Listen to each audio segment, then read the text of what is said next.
Saudaraku sekalian, di dalam Alkitab ya, kita menemukan pernyataan pengkhotbah, saudara ya. Pernyataan pengkhotbah yang itu terkenal sekali sebagai tema utama dalam kitab pengkhotbah. Segala sesuatu sia-sia. Segala sesuatu sia-sia. Kesia-siaan belaka. Kesia-siaan belaka. Segala sesuatu adalah sia-sia. Begitu dikatakan di Pengkhotbah 1 ayat 2. Ayat 3. Apa gunanya manusia berusaha dengan jerih payah di bawah matahari. Dan seterusnya. Jadi sebenarnya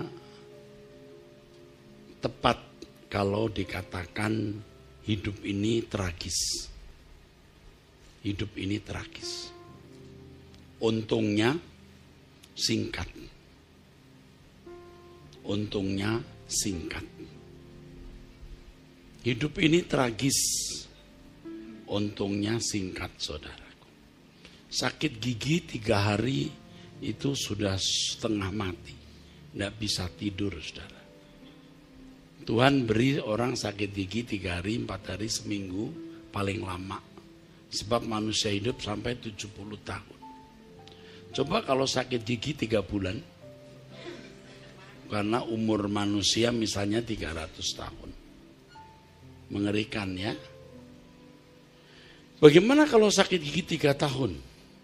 Karena manusia hidup 2000 tahun. Ayo. Itu maksud saya ngeri sekali ya saudara. Tetapi kita sebagai orang percaya bersyukur karena kita bisa membuat hidup tidak sia-sia. Pengkhotbah menyoroti dengan jujur ya. Menyoroti dengan jujur keadaan manusia. Ya. Yang kaya sia-sia, banyak uang sia-sia, miskin sia-sia, makan kenyang sia-sia, kurang makan sia-sia. Pokoknya semua sia-sia. Mengapa? Karena manusia akan mengakhiri hidup. Semua akan berakhir.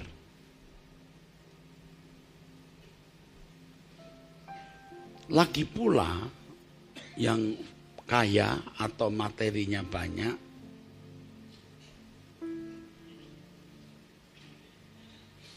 itu tidak banyak.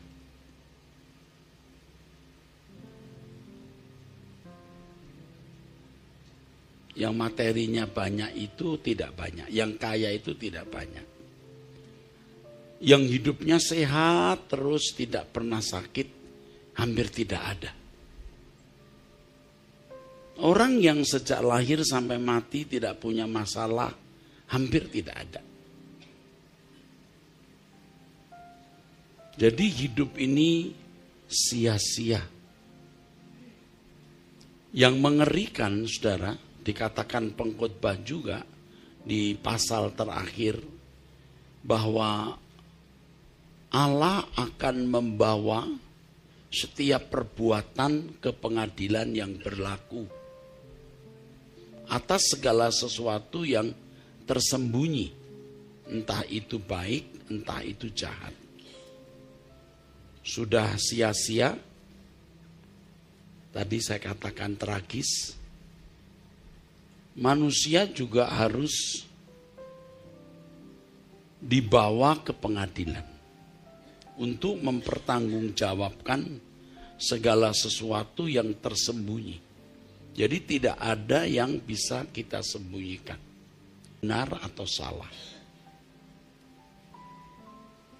Ini mengerikan, saudara, sungguh. Seandainya sebelum lahir seseorang ditanya, mau lahir enggak? Mau tidak menjadi manusia? Mungkin banyak yang tidak ingin. Sedikit sekali yang mau menjadi manusia, terlahir di dunia yang sudah terkutuk, bumi yang sudah terkutuk, dan orang tua yang sudah mewarisi kodrat dosa. Sehingga kita terlahir sudah memiliki kodrat dosa. Yang membuat kita memiliki kebiasaan dosa, refawabkan. Betapa malangnya manusia itu, saudara. Pengkhotbah menyoroti keadaan manusia ini secara jujur, ya saudara. Jadi tidak heran kalau Siddhartha Gautama ratusan tahun sebelum zaman Yesus lebih memilih meninggalkan istana dan kemudian bertapa, meninggalkan kegemerlapan istana, lalu tidak berharta, menyepi sendiri, karena melihat mengapa orang jadi tua,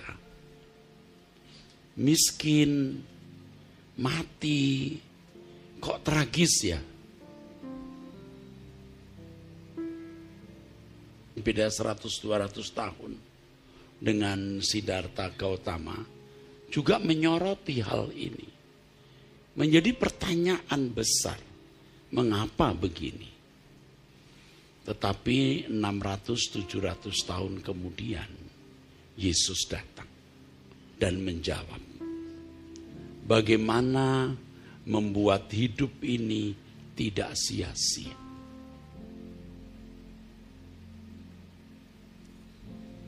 Bagaimana membuat hidup ini tidak sia-sia. Dan nanti kalau mati tidak takut menghadapi pengadilan yang berlaku. Begitu, saudara. Yesus datang membawa kabar baik, Injil, ya. Kalau orang sia-sia. Dan nanti setelah meninggal di pengadilan, saat yang ditunggu. Pengadilan bukan menjadi saat yang menakutkan. Justru saat yang ditunggu. Nah, masalahnya, apakah orang Kristen mengerti apa itu Injil? Mengerti dengan benar. Memiliki Injil itu. Sehingga dapat menjalani hidup tidak sia-sia.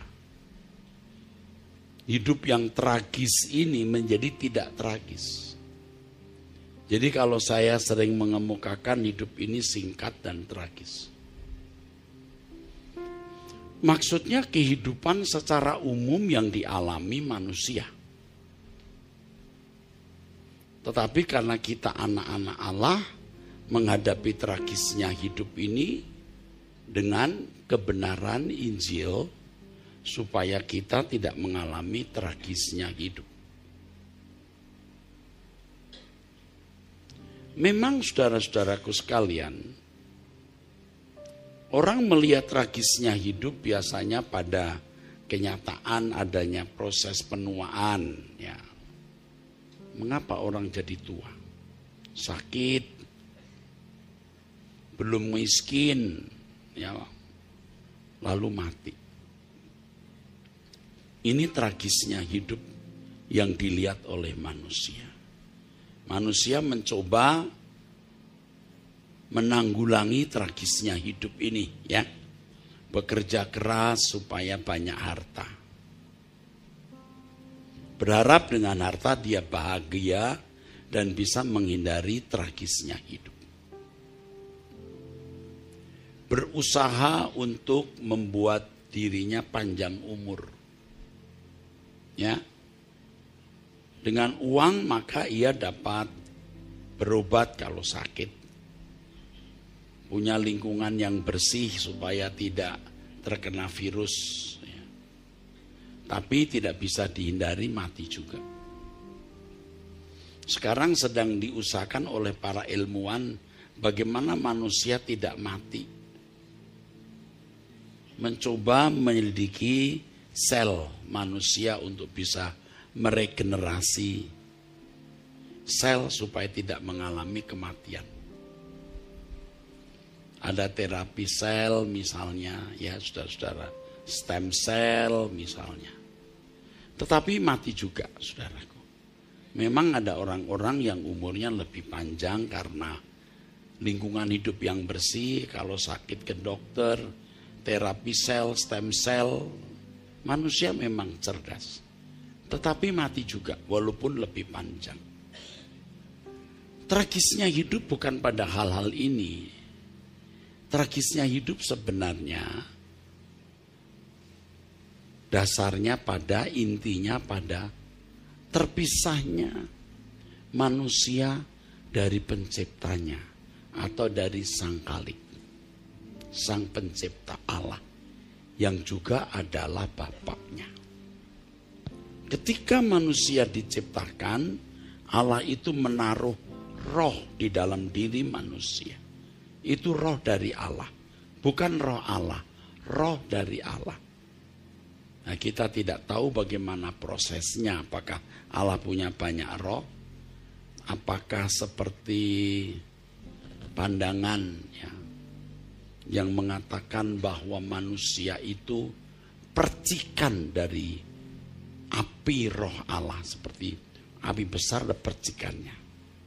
Nah, ini kita tidak tahu karena ini masih misteri. Tapi yang jelas roh manusia itu roh dari Allah. Maka manusia disebut anak Allah. Celakanya manusia itu bukan sekedar manusia itu bisa mengalami proses penuaan, sakit, dan mati. Tapi ketika terpisah dari Allah, sumber hidup. Sumber hidup. Nah, Yesus datang itu membawa kita untuk bisa kembali kepada Bapa. Yang tadinya terpisah bisa disambung. Karena dengan keadaan manusia yang berdosa tidak bisa menghampiri Allah. Tetapi Yesus menebus dosa kita. Yang Alkitab katakan membenarkan. Kita dibenarkan, dianggap benar. Walaupun belum berkeadaan benar-benar benar. Belum. Tapi dianggap benar dulu. Jadi Bapa di surga melihat darah Yesus yang membungkus kita. Tetapi keadaan kita belum benar-benar benar loh. Makanya sejak kita jadi Kristen dibenarkan atau dianggap benar, kemudian kita harus berproses untuk menjadi benar-benar benar. Nah, tadi saya katakan apakah orang Kristen itu benar-benar mengerti Injil ya? Injil itu kabar baik. Intinya kabar baik itu manusia bisa bertemu Allah. Kalau kita membaca Alkitab, orang-orang yang menjadi kekasih Tuhan, umat pilihan, itu bisa bergaul dengan Allah, bisa dialog, ya. Jelas sekali itu hubungan timbal baliknya atau interaksinya gitu. Tapi semakin kemari ini, semakin sekarang ini, Allah seperti mati, seperti tidak ada. Bahkan sekalipun beragama, kelakuannya tidak menunjukkan bahwa Allah itu ada. Seperti pembantu, asisten rumah tangga di rumah besar orang kaya, sebelum ada CCTV ya, pembantu sudah kayak bos ya, duduk di sofa, nonton TV, putar film di home teaternya. Karena majikannya pergi ke luar negeri.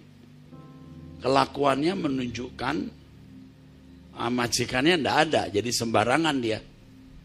Tapi kalau majikannya ada, beda.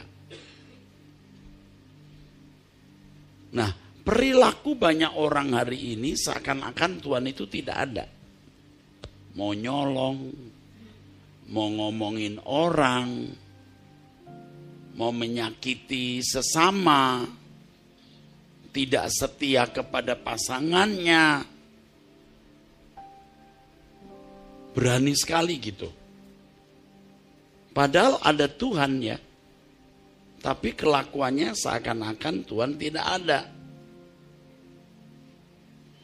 Ini menunjukkan bahwa orang itu tidak berhubungan dengan Allah. Walaupun dia Kristen, itu menunjukkan dia tidak berhubungan dengan Allah. Khawatir, takut.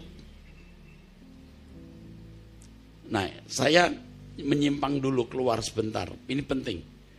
Kesucian hidup itu bertalian dengan perasaan takut, khawatir menghadapi segala sesuatu. Kalau orang hidupnya suci karena takut akan Allah yang punya mata melihat, maka dia juga tidak akan khawatir dan takut menghadapi segala keadaan. Makanya kalau orang masih khawatir, masih takut, dia belum memiliki hubungan yang benar dengan Allah. Ya, ini saya keluar dulu sebentar. Sekarang saya balik lagi. Ini catatan penting ya. Oke. Jadi saudara-saudara, Tuhan Yesus datang itu untuk mempertemukan kita dengan pencipta kita, Allah yang adalah Bapa kita. Maka Yesus berkata di Yohanes pasal 14 ayat 6, Akulah jalan, kebenaran dan hidup. Yesus berkata sekarang kamu belum tahu. Karena Yesus memang belum mati di kayu salib dan Roh Kudus belum turun. Setelah Yesus mati di kayu salib, dia bisa menjadi jembatan karena menebus dosa, membenarkan manusia, dan Roh Kudus menuntun bagaimana bisa berhubungan dengan Allah. Yesus berkata, Akulah jalannya. Tujuannya itu Bapa. Ya namanya jalan ya bukan tujuan, saudara. Amin. Amin. Yang namanya juga jalan, saudara. Yang kita tuju itu Allah Bapa yang memberikan roh di dalam diri. Berurusan dengan Allah yang adalah sumber hidup ini. Akulah jalan, kebenaran, dan hidup, kata Tuhan Yesus. Ya, udah ikuti ya saja jalan itu dengan menjadi orang Kristen. Menjadi orang Kristen itu belum berarti sudah menjalani jalan itu, saudara. Ya buktinya banyak orang Kristen tidak sampai kepada Bapa. Kalau sungguh-sungguh mau sampai kepada Bapa, itu harus benar-benar menjadikan Yesus jalan. Artinya kita harus hidup seperti Yesus. Makanya di gereja ini diajari bagaimana hidup seperti Yesus. Diajari pengetahuan tentang kebenaran-kebenaran yang diajarkan Yesus. Nanti Roh Kudus akan tuntun saudara dalam segala hal yang terjadi dalam hidup saudara yang berlangsung, bagaimana memiliki ketepatan, kesempurnaan dalam berkata-kata, dalam bersikap, dalam bertindak. Karena kita mau berjalan bersama Allah, ketemu lagi dengan Allah. Ini harus menjadi tujuan hidup kita satu-satunya. Makanya dalam Kristen itu ada orang yang tidak menikah karena kerajaan surga. Artinya menikah menjadi tidak penting, punya anak juga tidak punya anak ya tidak masalah. Miskin atau kaya ya tidak masalah, dijalani saja. Sakit atau sehat ya tidak boleh menjadi masalah besar. Masalah besar kita, apakah kita bersekutu dengan Allah Bapa? Itu masalahnya. Toh sebentar kok hidup, ya, singkat kok. Pesan Tuhan yang penting yang saudara harus dengar pada pagi ini adalah berjalanlah dengan Tuhan. Berjalanlah dengan Allah Bapa, apapun keadaan hidupmu. Hidup tidak menjadi tragis lagi kalau saudara berjalan dengan Tuhan. Kalau saya pendeta ya saudara, pasti ya berjalan dengan Tuhan. Belum tentu. Saking sibuknya pelayanan, saking sibuknya kegiatan, saya jadi aktif dalam kegiatan tapi tidak aktif berjalan dengan Allah. Itu sudah saya alami. Sekarang saya tidak mau. Saya mulai dengan doa tiap hari. Yang bisa saya kerjakan, yang tidak bisa ya tidak perlu saya ngotot. Tetapi yang paling penting itu kesucian hidup. Jangan mengucapkan kata yang salah, jangan ngomongin orang, jangan melukai orang lain, jangan merugikan. Nah seperti Yesus itu begitu saudara. Baru kita bisa berjalan dengan Tuhan. Nanti kita akan jadi orang yang murah hati, yang helpful, yang suka nolong orang. Dan hidup kita tidak menjadi miskin. Itu ajaib. Karena Allah itu ada, hidup. Dia mengkotak-katik keadaan itu mudah sekali. Bagaimana Anda tidak mendapat kecelakaan. Bagaimana Anda sehat terus. Tuhan akan atur. Kalaupun sakit tidak membuat Anda menderita parah. Tuhan sakti sekali. Ya. Pasti Tuhan tolong. Masa lalu kita yang membuat kita seperti ini. Ya semua kita pernah berbuat salah ya. Jadi sakit, jadi miskin, jadi berbagai masalah ya. Kalau kita bersekutu dengan Allah, menjadi anak Allah yang berkenan, menjadi kekasih, menjadi sahabat Tuhan, kita dipelihara, anak cucu kita dipelihara. Tidak ada kekhawatiran, tidak ada. Kita bukan tidak takut ya saudara, tapi tidak bisa takut. Heran itu. Tidak bisa khawatir. Yakin saja. Karena Allah itu maha kuasa. Masalahnya kesucian hidup saudara tidak bisa dilepas dari perasaan khawatir dan takut. Kalau hidup tidak bersih, tidak mungkin. Bisa yakin Allah memelihara, tidak mungkin. Makanya sekarang buatlah hidup saudara asik. Sekarang jangan fokus dulu dengan masalah yang saudara sedang hadapi. Sekarang saudara menghadapi masalah dagang yang tidak maju, sakit yang belum sembuh, utang yang belum dibayar, anak sekolah yang belum jelas nanti biayanya. Ngerti saya, kita semua harus menyelesaikan tersebut dengan tanggung jawab. Tapi sekarang fokus kita harus tertuju kepada Tuhan. Kita minta ampun dulu atas semua dosa-dosa kesalahan kita. Lalu kita mau bersekutu dengan Tuhan. Di Lukas pasal 15 saudara pasti mendengar ya kisah anak terhilang ya. Ada orang kaya yang anaknya minta warisan, ini anaknya yang bungsu ya. Lalu dia minggat saudara. dia berfoya-foya. Ya. Si bungsu kenapa sih begitu? Karena dia tidak betah dengan hidup bersama bapaknya. Dia pikir dengan harta warisan yang dia bisa minta padahal papanya belum mati. Sebenarnya kalau mau jujur, mungkin si bungsu selama ini mikir, kapan papi gua mati? Karena nggak mati-mati ya udah dah, minta deh. Kan warisan biasanya kan nunggu orang tua mati. Ini belum mati udah ditodong.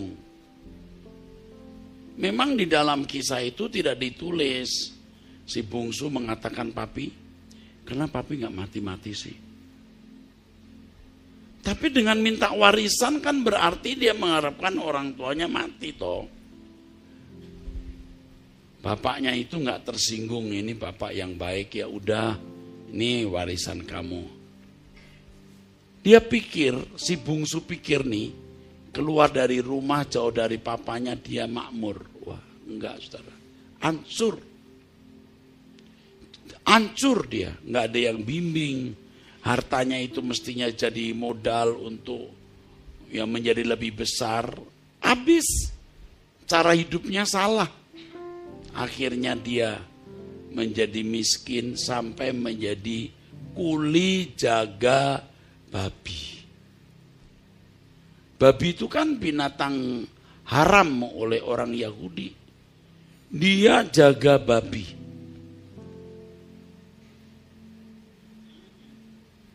Kalau di sini ada asisten, ada suster jaga bayi kan, babysitter namanya ya. Kalau si bungsu jadi si babysitter. Babysitter. Dia bukan hanya jadi babysitter, dia makan makanan babi. Saking kurang makan, makanan yang dimakan babi dia embat juga. Wah, rendah sekali saudara. Dia nyosor seperti babi. Jauh dari bapak, miskin, kutuk, laknat. Kalau saudara dekat dengan bapak itu berkat, rahmat, anugerah. Saya kira banyak saudara yang jauh dari bapak, ke gereja, tapi hatimu di dunia. Buktinya hidupmu tidak bersih. Ucapanmu sembarangan, perbuatanmu sembarangan, kamu nonton-nonton yang tidak pantut. Orang gak lihat tuh, ya gak lihat. Tuhan lihat, nanti akan diadili tuh, baik yang tersembunyi maupun yang tidak. Kenapa sih kita bikin salah? Kenapa sih kita tidak mau meninggalkan dosa? Ayo kita tinggalkan dulu. Sementara kita menyelesaikan semua masalah-masalah yang ada. Coba lakukan itu. Sebab kalau saudara tidak menuruti nasihat saya ini, saudara tidak diberkati. Jangan saudara tertipu dengan ajaran kalau memberi perpuluhan lalu diberkati berlimpah-limpah. Itu salah. Saudara mau memberi 20% juga. Kalau hidupmu tidak benar, tidak diberkati. Yang penting saudara ini bersekutu dulu dengan Tuhan. Sampai saudara bisa menikmati Tuhan setiap saat berjalan dengan Tuhan. Setiap saat. Hidup ini jadi asik dan indah. Jadi tidak tragis. Walaupun miskin, walaupun masih sakit, walaupun banyak masalah, walaupun diancam sana sini. Tapi saudara menikmati kehadiran Tuhan. Itu yang sekarang saya jalani. Bukan hanya sibuk urusan gereja. Nanti tidak bersih hidup kita. Kalau kita berjalan dengan Tuhan, hidup kita bersih. Dan kita nanti di pengadilan tidak takut. Karena kita berjalan dengan Tuhan setiap hari. Tuhan tahu kita sahabatnya, kita kekasihnya. Belum dihakimi juga kita sudah bersih kok, nggak ada dosa, nggak ada salah. Nah, kita baru dapat kemuliaan bersama Tuhan masuk istana Bapa.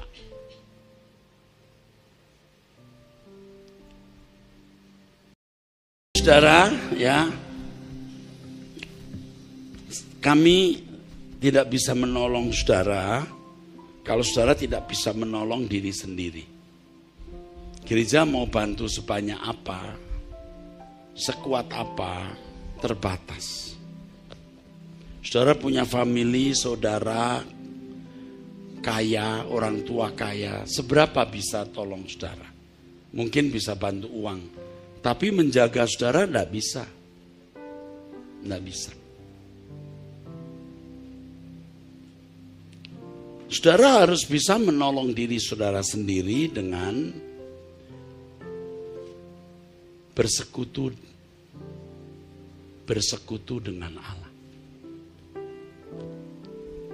Mulailah bangun pagi berdoa. Nanti ada waktu di jam-jam tertentu 30 menit menghadap Tuhan. Memikirkan Tuhan, selalu berbicara, berdialog dengan Tuhan. Setiap tindakan keputusan kita harus sesuai dengan yang Allah kehendaki. Kita jaga perkataan, pikiran, perasaan, ya, perbuatan. Sebab hanya dengan cara itu saudara bisa berjalan dengan Tuhan. Pisahkan diriku dari dunia ini bukan berarti saudara memisahkan diri dari pergaulan lalu menyepi di tempat tidak ada orang atau tempat sepi. Jangan lakukan apa yang orang lakukan yang itu tidak berkenan di hadapan Tuhan. Itu artinya memisahkan diri dari dunia. Kita masih hidup bersama-sama dengan manusia lain. Kita masih hidup di dunia ini, tetapi kita tidak melakukan sama seperti yang mereka lakukan. Roh Kudus itu ada, saudara. Roh Kudus itu ada. Roh Kudus itu berbicara. Roh Kudus itu rohnya Allah. Allah akan berbicara dengan kita. Ya, hidup di hadirat Allah di lagu ini, maksudnya kita itu berjalan bersama Tuhan. Hidup kita asik. Ajar umatku berjalan bersamaku. Nikmati hidup bersamaku. Kira-kira begitu pesan Tuhan, saudara. Ini asiknya hidup. Jadi hidup menjadi tidak sia-sia. Apapun keadaan saudara, nikmatilah. Jangan sampai keburu tua. Saudara tidak mengerti apa artinya berjalan bersama dengan Tuhan itu. Suatu hari saudara tidak membutuhkan saya lagi, tidak membutuhkan gereja ini lagi. Karena saudara sudah tua, tidak bisa bergerak, tidak bisa berjalan. Tapi apa yang saudara lakukan datang ke gereja ini itu membuat saudara dibekali mengenal Allah yang benar. Katakan amin. Saudara mau nurut enggak? Ikut Tuhan. Ikut Tuhan. Enggak apa-apa. Kita bisa lewati. Pasti kita bisa lewati. Berjalan dengan Tuhan. Jadi semakin saudara meninggalkan kebiasaan-kebiasaan dosa saudara, itu makin nyata itu kehadiran Tuhan. Dan itu tidak bisa dijelaskan, tidak bisa diterangkan. Saudara harus alami sendiri. Betul. Makin kita hidup suci, makin kita meninggalkan dosa, itu makin nyata Tuhan itu dalam hidup kita. Itulah sebabnya saya mengajak saudara tidak sembarangan lagi bicara, tidak sembarangan melakukan dosa, ya. Apalagi yang masih suka judi, apalagi yang masih kotor pikirannya atau perbuatannya kotor. Wah, saudara tidak sanggup mempercayai Allah yang hidup dan hadir, dan memang Allah tidak saudara rasakan kehadirannya. Saudara tidak bisa percaya Tuhan. Kalau saudara benar-benar hidup suci, hidup benar, saudara itu memiliki damai sejahtera. Betul. Mati tidak saudara takuti. Kematian itu tidak saudara takuti. Menghadap pengadilan Tuhan itu tidak saudara takuti. Ya.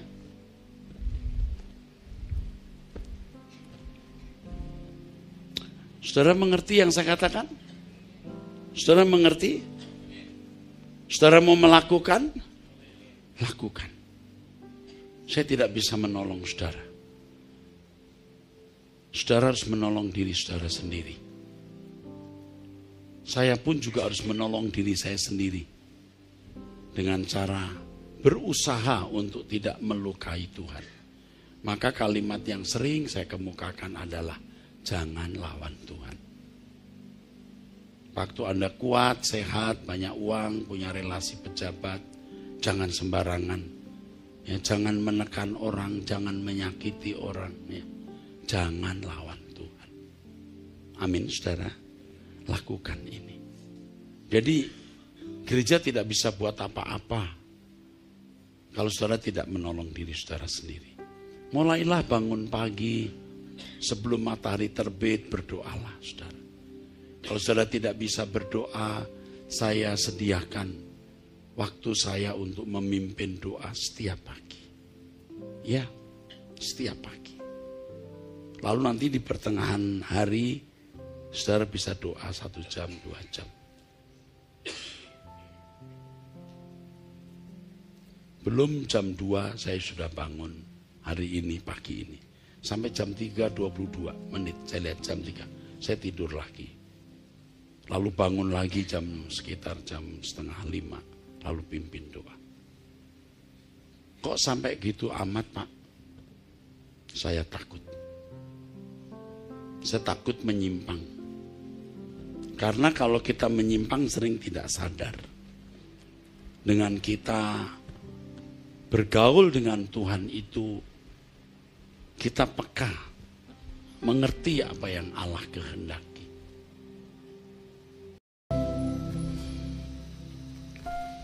Kalau sudah berjalan dengan Tuhan, nanti saudara masuk tahap terakhir. Kalau tahap terakhir ini Anda jadi raksasa rohani. Giant raksasa. Ketika saudara sampai pada pengakuan dan kesadaran hidupmu itu pekerjaan Tuhan. Desah nafasmu, detak jantungmu, pekerjaanmu, usahamu, semua pekerjaan Tuhan. Hidup untuk kesukaan hati Tuhan. Saudara tidak lagi hanya berkata Allah itu baik, tapi saudara berkata aku baik untuk Allah. Amin.